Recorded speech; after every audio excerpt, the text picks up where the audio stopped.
The Retrofuture.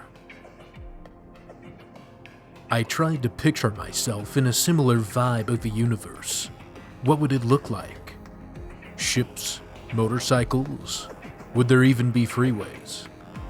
I kept dreaming of a world I thought I'd never see.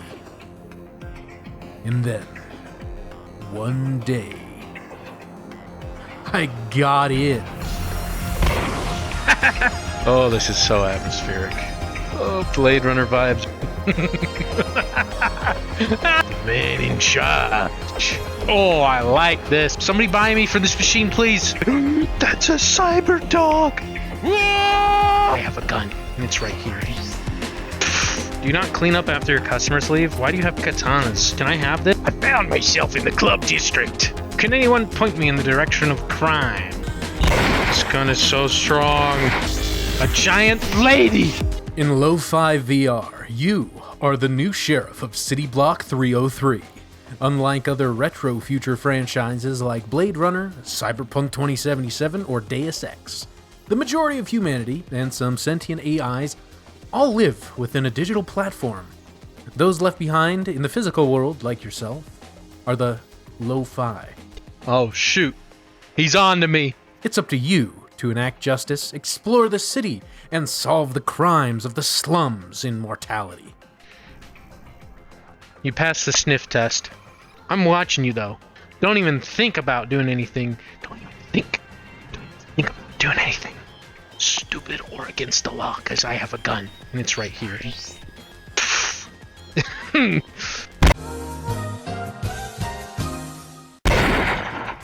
Alright, I think it's time to leave. The premise sounds amazing, right? Which is what turned me to looking into Lo-Fi.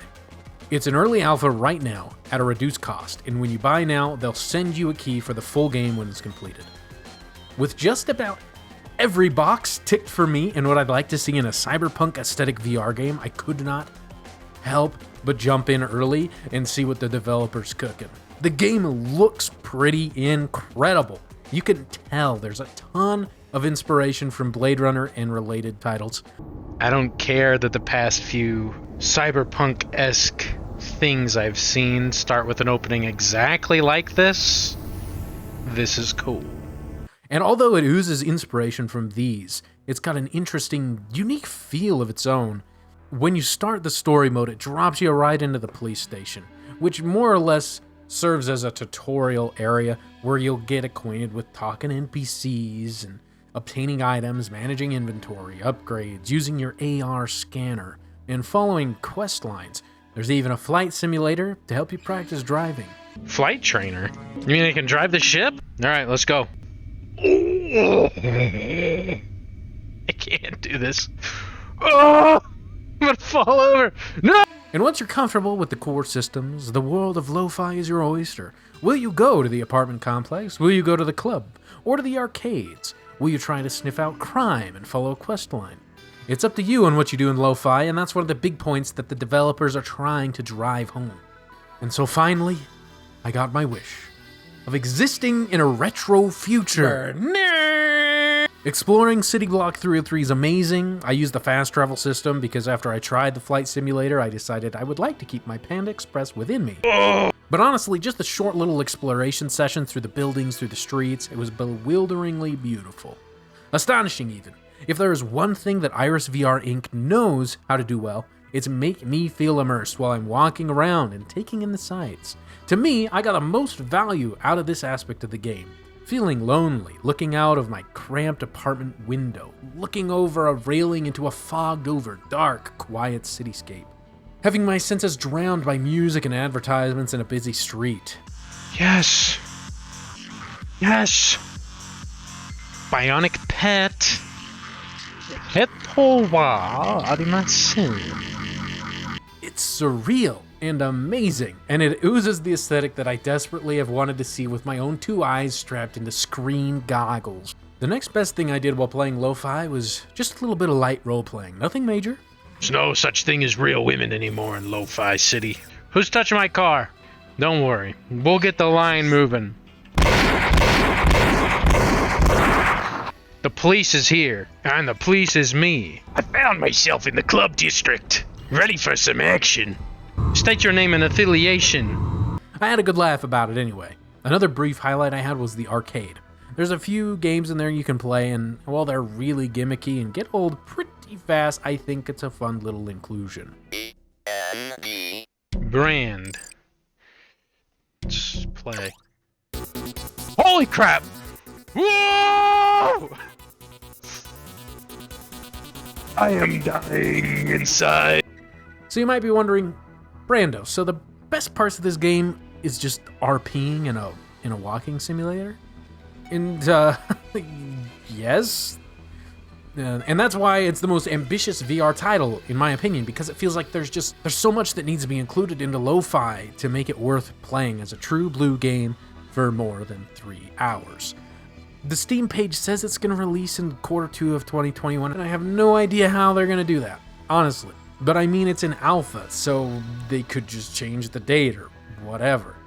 And while I know it's in heavy development, I've boiled down a few of my gripes into some valid, this had better freaking not be in the final release scenarios, so that my opinion can be as relevant for as long as possible. Say something. Whoa!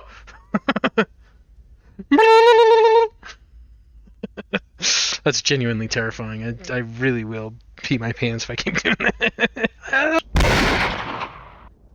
I acted because I needed to. He was corrupt. Absolutely corrupt. Nobody could have known how corrupt he was. I mean, did you guys see what happened when I touched him? The biggest things that they have got to change in time to make it really feel worth my time are two things: optimizing for VR and clairvoyance with quests. The menus are very much not made for VR. the hitboxes for these things are so tiny, I cannot fathom trying to manage a full inventory with these things in a final fleshed out game. It's a miracle at all that I can push some of these menu options with my finger. We have simulated hands. Do we have to manage inventory as though we're in Skyrim? It's considered an indie project, so I got indie expectations, but it would be cool if there was a little bit more consideration for the medium they're pushing. Talking with NPCs is really novel at first with the classic digital LED segmented look, but then they start throwing these textbooks of exposition at you, and all of a sudden the words just start to disappear into some abstract art. Since the early 2050s, all production of embodied near-human intelligence has been 2050 introduction of Directive 5, sweeping regulations directed at the ownership and use of Indeed. The AI singular Thomasberg, little is known about human plus. I gotta go. When you cut down the story a little bit more, I'll consider it. It's cool, but to me, it doesn't work with the long-form stuff. Not to mention, with some of those walls of banter comes dialogue choices, and your responses are relegated to the same tiny interaction space as the inventory management system. So playing good cop, bad cop in City Block 303 means you also have to have a surgeon's license, up until they fix how you interact with that anyway. My last hope for the final game is to have more direct quest markers to specific locations within locations. During my time, I felt like some dude that just got whisked away to a Retrofuture and given a gun, rather than a cop with a clear objective in solving a crime. And I know they're going more on the sandbox angle, which is great, and the 2 quests I did complete within the police station unfolded and completed themselves quite nicely. But after those 2, it was difficult for me to understand what I had to do, and where to go. A great solution to that could be with the AR system, which already shows you pathways through locations, so a great add to that would be lines directing you towards quest locations. Doesn't have to be Bethesda levels of specific, but if it could take you to the right room or an area where a clue is, that would be insanely helpful. As it stands, the game is so open-ended and free roam based that I wandered through all the scenes without finding a single crime on my own, or a clue. I honestly committed more crimes than I solved. And while I'm on the subject, the gun is amazing, with its sound design, look, feel. But beyond the gun range, and that one guy I killed, it's totally useless right now. But I'm sure that'll be fixed. Anyway, the rest of my thoughts. The gameplay, in my opinion, emulates a point-and-click adventure, in the sense that only specific items of value or relevancy are able to be stored in your inventory. Soy boy. No way, it's worth money?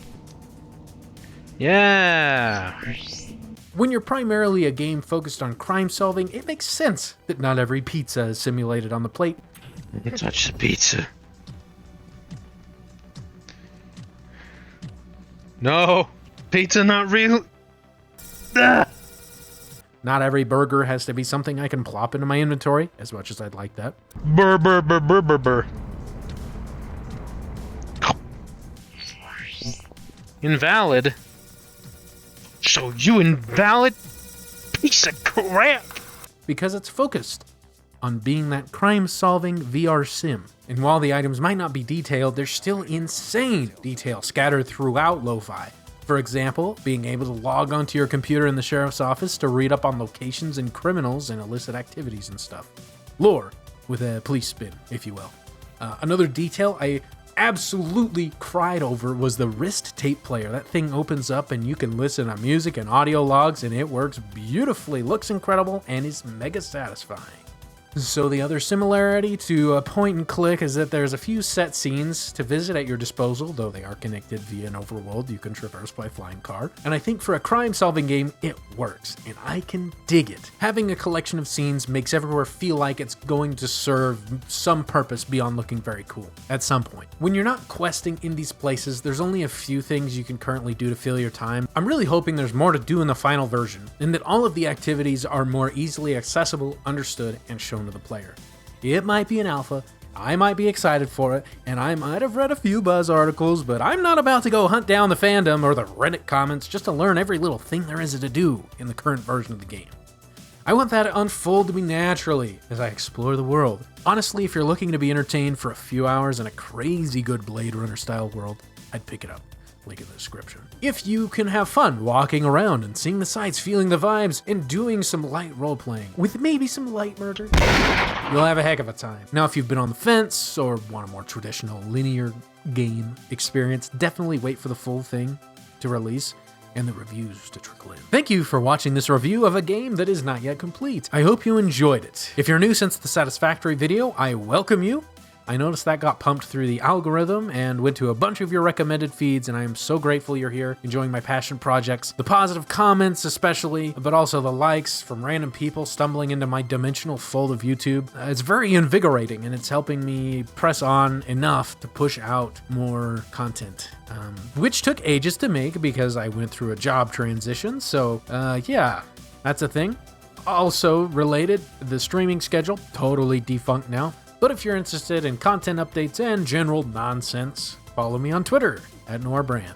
Thanks again for watching. Until next time, connoisseurs, have a great evening. Okay, thanks and goodbye.